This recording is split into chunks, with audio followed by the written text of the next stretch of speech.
Bugün isə bizim testimizdən yararlana biləcəksiniz. Nevroloqumuz Jalə xanım yaddaş testini aparacaq canlı yayımda. Hər kəs yaddaşı hansı səviyyədə güclüdür və ya zəifdir və ya zəifləməyə doğru gedir, bunu biləcək. Amma ilk olaraq bunu soruşmaq istəyirəm ki, yaddaşımız niyə pozulur Jalə xanım? Əgər bu yaşla bağlıdırsa, hər yaşlı adamın yaddaşı pozulmur. Pozulmur, bəli. Pozulmur. Çox doğru. Nə ilə əlaqədardır yaddaş pozulması? Ümumiyyətlə, yaddaş nədir, Lalə xanım? Ondan başlayayım. Yaddaş beynin ən vacib funksiyalarından biridir. Məlumatların qəbul edilməsi, saxlanılması və lazım olduqda geri çağırılmasıdır.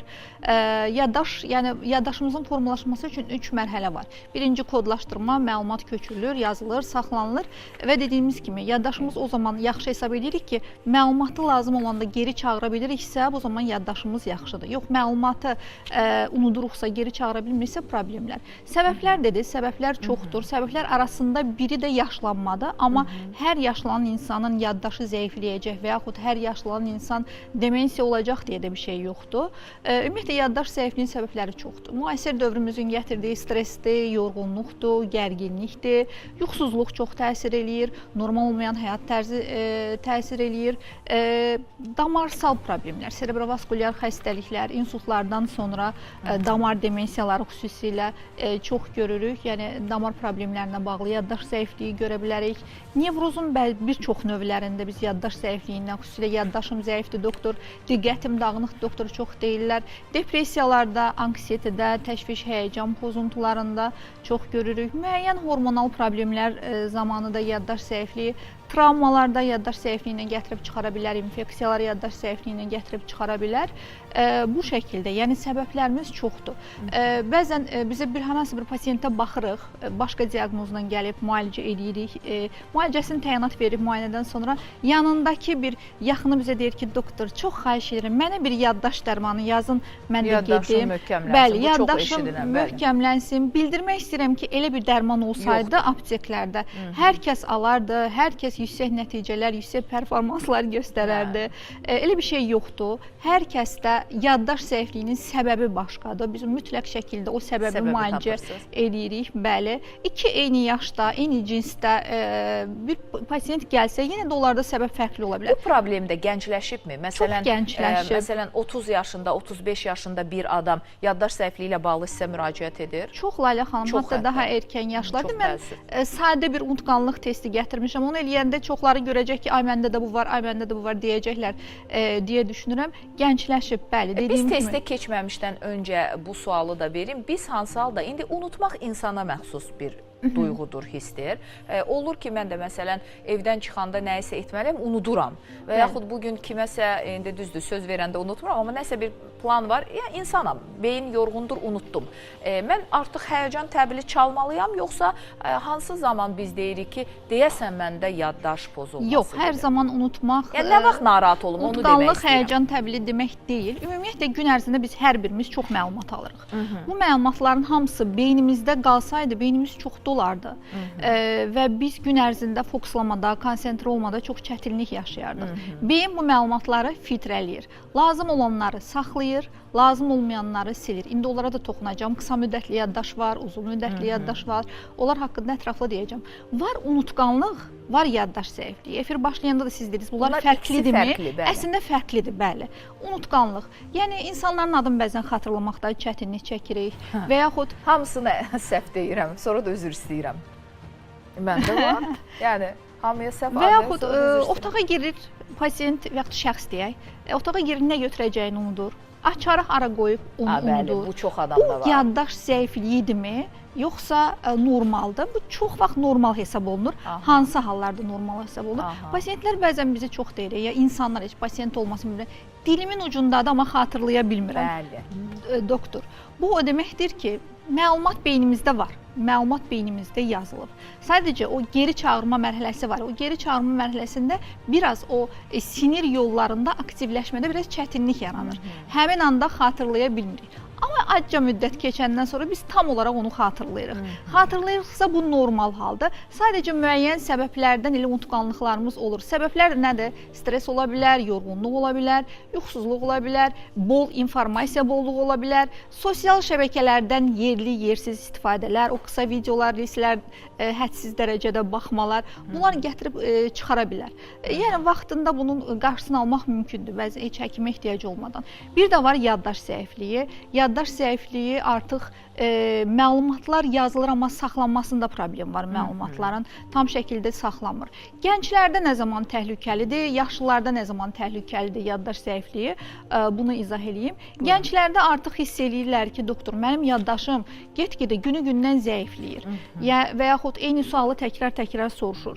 Gənclərdə təhsilində və yaxud işində hər hansı bir problemlər, performansında hər hansı bir problemlər yaddaşla bağlı yaşanırsa və yaşlılarda isə, yaşlılarda artıq tanış insanların adını unudur, tanış insanların simasını unudur, tarix, məkan, bunları unudur daha çox yaşlılar və yaxud getdiyi evin yolunu unudur, getdiyi yolları unudur, eyni sualı təkrar-təkrar verir, söz tapmaqda çətinlik çəkir. Artıq bunlar varsa bunlar... Bunu mən bir yaşlı insanda görmüşəm. Məsələn, özü eyni maraqla soruşur. Sən bura necə gəldin? Məsəl üçün, mən demişəm ki, maşınla özün sürdün. Bəli, özüm sürdüm. Üstündən 6-7 dəqiqə keçib eyni sualı, eyni maraq. Sən bura necə gəldin? Və mən yorulmadan maşına, özün sürürdün maşını. Bəli. Və mən o qapıdan çıxana kimi 7-8 dəfə bu sualı eşitdim. Təbii ki, mən orada qonaq idim, xətrə dəyə bilməzdim. Hamısında da eyni emosionallıqla cavab verdim ona.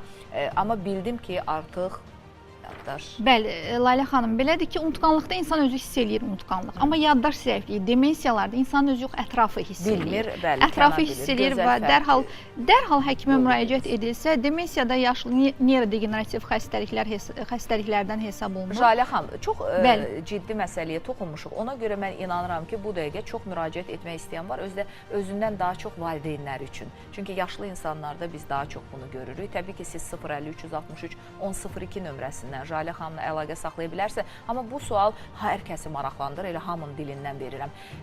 Müalicə edib aradan qaldıra bilirsinizmi? Yoxsa bir mərhələdə də orada onu saxlayırsınız, dur deyirsiniz ki, daha çox getməsin?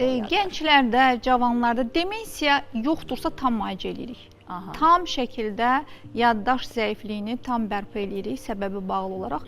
Amma demensiyanın iləri mərhələsində, ümumiyyətlə demensiya ilə bir xəstəlikdir ki, biz sadəcə müalicə edib onun qarşısını alırıq. Gələcəkdə artma, progressivləşmə müşahidə olunub, davranış problemlərinə qədər gətirib çıxarmasın deyə demensiyada hər zaman müalicə önləmə xarakteri daşıyır. Etməsək, tamamilə itər yaddaş. Əgər bir proses gedirsə, əlbəttə, artıq tanımır, sonra özünü idarə etmədə çətinliklər çəkir, digər alışqanlıqlarını eləyib, davranış problemlərinə qədər gətirib çıxara bilir.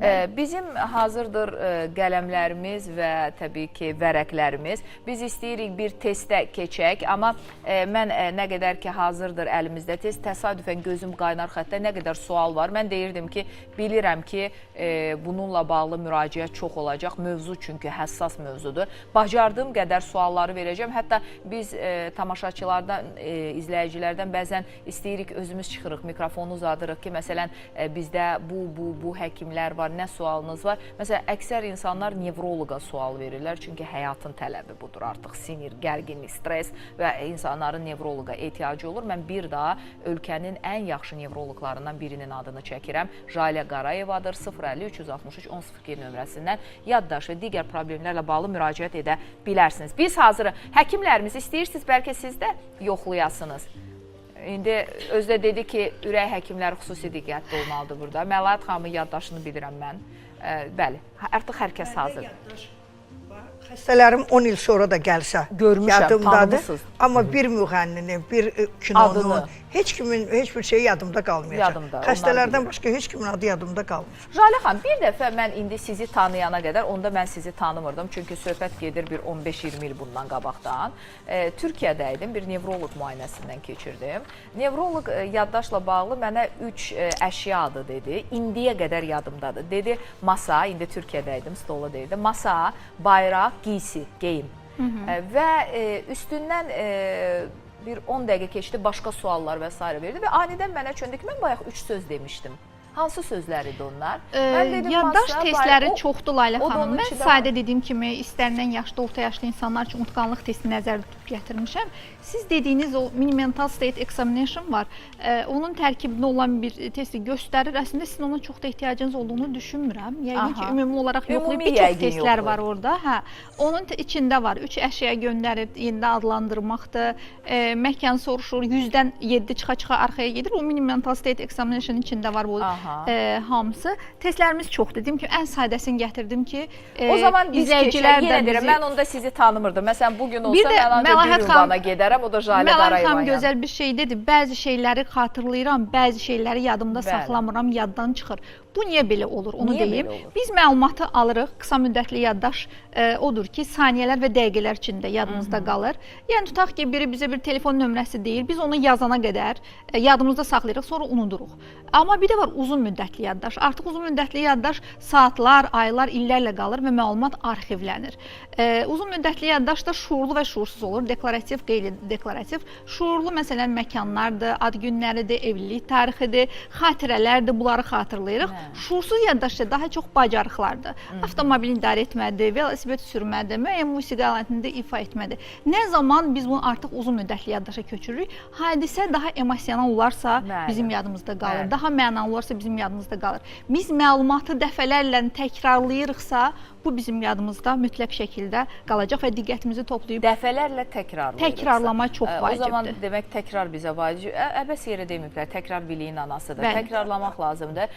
Hər kəsin çünki fenomen yaddaşı olmur. Allah qəni-qəni ümumilli liderimiz Heydər Əliyevə rəhmət eləsin. Yaddaş deyəndə mənim yadıma o adam düşür, xatirimdədir deyib və nələri sadalaya bilirdi. Amma bu hər kəsə nəsib olan bir xoşbəxtlik deyil. Ona görə gəlin yaddaşımızı qoruyaq. Necə qoruyaq? Hər kəs inanıram ki, hazırdır evdə vərəq, qələm və başlayırıq bir həkim, nevroloq testindən keçməyə. Buyurun Jalə xanım, bugün pasiyentlər çoxdur. Sizdə də var, hamıda gəl. 10 sualımız olacaq. Hər kəs hazırdır. 10 sual. 10 sualımız olacaq, amma öncə 0 bal, 1 bal, 2 bal verəcəksiniz o sualların cavabını. Mən bunu biraz tez-tez xatırladacağım 2 sualdan bir. Əgər cavabınız heç vaxtısa, bunu öncədən qeyd edin, cavabınız heç vaxtısa bal verməyinizə ehtiyac yoxdur. Bu 0 baldır. Heç vaxt 0-dır. Bəli, cavabınız bəzəndirsə, buna artıq 1 bal verərsiniz. Lakin cavabınız tez-tezdirsə, buna da 2 bal verərsiniz. Hazırsınızsa, mən istəyirəm bunu bir daha xatırladaq. Dəyərli izləyicilər, əgər Jalə xanım sual verəndə, birinci sual ala bilərəm məsələn. Son zamanlar tez-tez unutqanlıq hiss edirsiniz. Son zamanlar tez-tez unutqanlıq hiss edirsinizmi? Yəni heç vaxt, yəni mən heç nə unutmuram deyirsinizsə 0 yazın. Bəzən unuduram deyirsinizsə 1 yazın. Tez-tez deyirsinizsə 2 yazın getsin. Başladıq. Bir daha birinci sualı. Birinci sualdan başlayaq. 10 sualda. Son zamanlar tez-tez unutqanlıq hiss edirsiniz. İkinci sualımız, adları və ya yeni tanış olduğunuz insanları yadda saxlamaq çətindirmi? Üçüncü sual, gündəlik etdiyiniz işləri, qazı söndürməkdir, qapını bağlamaqdır və s. unutduğunuz olurmu? Yenə burada da xatırladım, heç vaxt 0 baldır, 1 bal bəzəndir, tez-tez deyirsinizsə 2 baldır. Dördüncü sual, danışarkən söz tapmaqda çətinlik çəkirsiniz. Beşinci sual. Bu məndə dəqiqdir, heç vaxt. Nə qədər söz istəyirsiniz var, deyin gəlsin. Onu Kərəm bəy də mən elə dedi bayaq. Beşinci sual, yaxın keçmiş hadisələri xatırlamaq çətindir, amma köhnə xatirələr yadınızdadır. Altıncı sual, yuxunuz keyfiyyətlidirmi, yoxsa tez-tez oyanırsınız? Yedinci sual, stres və ya gərginlik yaddaşınıza təsir etdiyini hiss edirsiniz? Bir daha xatırladaq mı? Heç vaxt 0-dır, bəzən 1 baldır, tez-tez 2 baldır. Bəli. 8-ci sual, diqqətinizi toplamaq sizə çətin gəlir.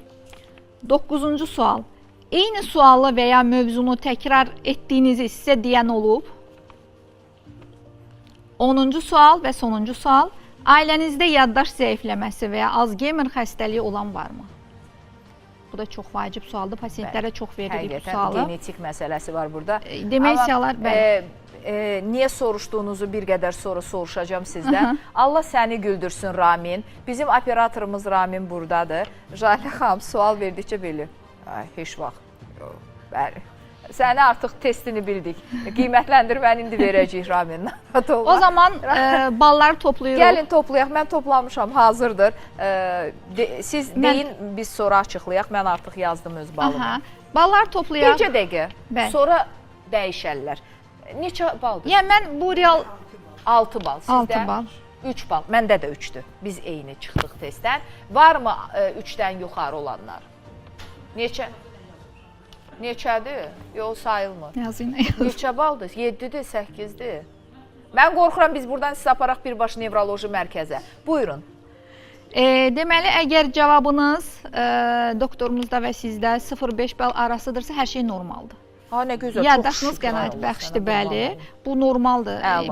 Bir neçəsi 5-ə qədər 0-5-dirsə, əgər cavabınız 5-10 arasıdırsa, yüngül zəifləmə var. Bu da daha çox stressdir, gərginlikdir, anksiyetədir, təşviş, həyəcan bu fonda ola bilər. Qarşısı alınan bir şeydir. Qarşısı tamamilə alınan bir şeydir. Əgər cavabınız 11-15 bal arasıdırsa, mütləq nevroloji qiymətləndirmə lazımdır, baxılmalıdır. Nəyə görə bu dərəcədə yaddaş zəifliyi və ya unutqanlıq var sizdə. Əgər cavabınız 16-20-dirsə, kognitiv pozulma və demensiyanın ilkin mərhələsi başlayır deməkdir. O zaman artıq ciddi şəkildə həyəcan təbili çalmaq lazımdır. Jalə xanım, çox sağ olun. Ən azından yaddaşımızın hansı səviyyədə olduğunu bilmiş olduq. Təşəkkür edirik sizə və buradan deyirəm ki, əgər hansınızdasa 5-10 arasıdırsa, zamanında üstünə düşün, çalışın, gecikməyin. Amma onun üstüdürsə, artıq bəlkə də gecikmisiniz. Ona görə nevroloqa müraciət mütləqdir. Siz elə bax, bu dəqiqə 050-363-1002 nömrəsinə zəng edin. 9 çıxıb Aynur səndə. Buradan səni birbaşa Jalə xanımın yanına göndərəcəyik, gedəcəksən. Mən qorxuram, siz bizim əməkdaşsınız. Yaddaş pozulsa bu işlər nə olar? Aynur xanım sizlə bugün pasiyentlər artıq gedəcək. Bax, əslində bu cür faydası var bu testlərin. İnsanlar özlərinin yaddaş məsələsində, nevroloji məsələdə qiymətləndirməsini aparırlar. Buna görə ayrı təşəkkür edirəm. Bu həm də bir maariflənmədir. Çox sağ olun, minnətdaram. Amma dediniz ki, Alzheimer xəstələri ailənizdə varmı, yoxdurmu? Bu genetik ötürülür, ona görə soruşdunuz? Ümumiyyətlə, hər yerdə deyirəm, bir çox xəstəliklər, əlbəttə ki, travmalar, infeksiyalar xaric, genetik yatqınlıq bir çox xəstəliklərdə olduq. Nevrozda belə genetik yatqınlıq var. Demensiyalarda daha çoxdur bu. Jalə xanım, bir sual da verim, tamaşaçı sualına keçirəm artıq. Çünki videolu sualımız da var, belə mesajlar da gəlir bura ardarda, hamısını oxuyacağım. Məsələn, mənim bunu anam deyirdi, amma nə dərəcədə doğrudur və ya yanlışdır bilmirəm. İndi analar həmişə düz deyir. Amma məsələn, mənim bir rəhmətlik nənəm insult keçirmişdi, evdə idi. Məsələn, anam o tərəfə gedirdi, onu danışdırırdı, bu tərəfə gedirdi, onu danışdırırdı. Və bizə də tapşırıq verirdi ki, danışdırın nənənizi tez-tez, beyni yatmasın. Yəni, adam danışsın. Bunun həqiqətən bir rolu varmı? Evdə bir yaşlı olanda Çox önəmi var, Layla xanım, çox doğru deyib. Necə balaca uşaqları deyirlər, bağçaya qoyun, ətraf mühit olsun, onu danışsınlar. Mən də hər zaman demensiya başlayan pasiyentlərimə deyirəm ki, ünsiyyət vacibdir. Baxın, müalicə təyinat verirəm, amma müalicə ilə yanaşı mütləq şəkildə ünsiyyət vacibdir. Bəli, o damar mənşəli demensiyaların ümumiyyətlə növləri, Alzheimer bir növdür, hansı ki, ən çox 60-70% Alzheimer rast gəlir.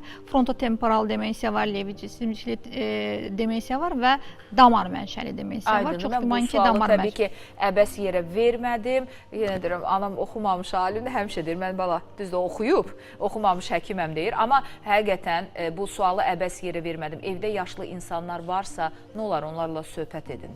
Söhbət edin ki, beyinləri yatmasın, beyin hər zaman aktiv olsun. Keçmişdən danışın, gələcəkdən, bugündən bunların heç birini unutmayın. Və mən istəyirəm tamaşaçı sualına keçim. Daha sonra yenə öz suallarım var. Məsələn, crosswordla bağlı sual verəcəm sizə. O mənim üçün çox vacibdir cavabı da. Deməli, 52 yaşım var, deyir izləyici. Ağır diyeta saxladım. Çox güman ağır diyeta saxlayıbsa, yaxşı da çəki veribdir. Diyetadan sonra hiss etdim ki, çox şey yadımda qalmır. Jalə xanım bu diyeta ilə bağlı ola bilərmi? Ola bilər, çünki yaddaş zəifliyinin, ümumiyyətlə, unutqanlıq səbəblərindən biri vitamin və mineral çatışmazlığıdır. Bunlar da zəifləyəndə yaddaş zəifliyi, unutqanlıq yarana bilər. Yeni başlayırsa, düşünürəm ki, tam şəkildə müalicəsi mümkündür. Mümkündür. Nə gözəl xanım. O zaman mütləq müraciət edin. Yenə deyirəm, əlaqə nömrəsi ekrandadır 050-363-1002. Qoruyun yaddaşınızı. Gəncsiniz, 52 yaş nədir ki, sizin yaddaş bərpa olunmalıdır. Və bir təşəkkür var, onu çatdıraq sonra digər tamaşaçı sualını. Çünki yenə deyirəm, suallar çoxdur, görək necə çatdırırıq. Mən çox ağır xəstəyəm. Mən gəldim Jalə doktorun yanına. O mənə çox köməklik elədi. Ona can sağlığı arzulayam. Mənim bütün dərdlərimə dərman elədi. Ona mən həmişə minnətdaram, borcluyam. Mənə yazdığı dərmanlar mənə gözəl yollarıma saldı. Mən panikatat idim, ağır xəstə idim. Mən necə var yerimdən dura bilməydim.